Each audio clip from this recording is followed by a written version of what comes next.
Hallo und willkommen bei So geht Trockenbau. Hallo. Ihr hört heute von uns über Gipsplatten für den Innenausbau. Wir erzählen euch, welche Knaufplatten es hier gibt, wozu man sie verwendet und welche Vorteile das Material Gips hat.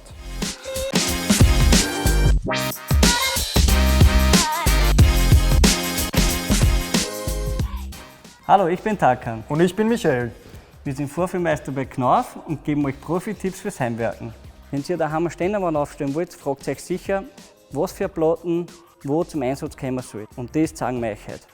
Im Trockenbau ist der riesengroße Vorteil, dass man Zwischenwände sehr schnell reinziehen kann, ohne viel Mühe, und es geht ziemlich flott. Der Vorteil zu den anderen Baustoffen ist, dass er sehr leicht ist vom Gewicht her, leicht von der Montage und leicht vom Transport. Einmal haben wir es im Format 125 x 2 Meter und in schwierigen Fällen die Einmannplatte mit 60 x 2 Meter. Wie man sieht, geht es super zum Heben und auch einfach in die Stiegenhäuser und in die Lifte zum Transportieren. Wir haben euch heute vorbereitet die Gipskarton-Bauplatte, die aus einem Gipskern und einem Karton besteht. Die Anwendungsbereiche sind Wände, Decken, Vorsatzschalen. Das Besondere an der Platte ist, dass sie sehr leicht zu verarbeiten ist. Das Ritzen und Brechen ist sehr einfach. Vom Gewicht her ist sie auch ziemlich leicht. Die imprägnierte Platte ist für Nassgruppen im privaten Bereich wie WC, Badezimmer und so geeignet. Dann haben wir die nächste Platte, das ist die Feuerschutzplatte. Die schaut optisch auf den ersten Blick so aus wie die Bauplatte, nur in der Mitte erkennt man die Markierung KF wie Knauf Feuerschutz, ist faserverstärkt und hat seitlich die rote Anschriftnummer, dass man es auch gut unterscheiden kann. Die kann man hernehmen für Dachbodenausbauten, Brandschutzwände, Schächte. Die gibt es natürlich auch in imprägniert für Nassbereiche.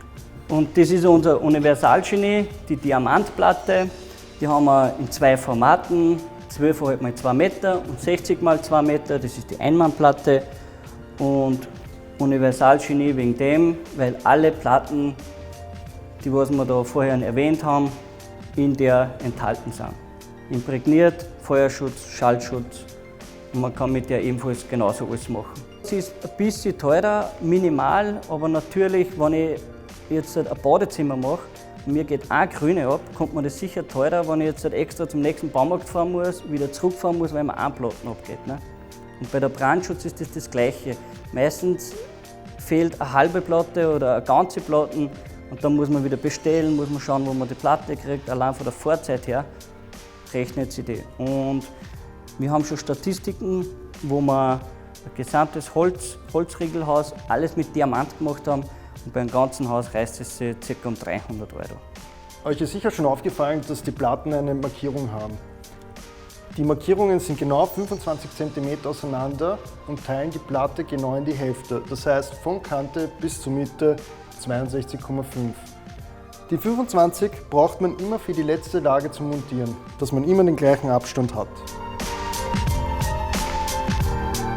Wir zeigen euch jetzt, wie man Diamantplatte schneidet. Ritzen brechen nennt man das im Trockenbau. Ganz einfach mit einem Rollmeter und mit einem Stanley-Messer. Der Kollege setzt an, wie man das sieht, sie einfach ritzen und brechen kann.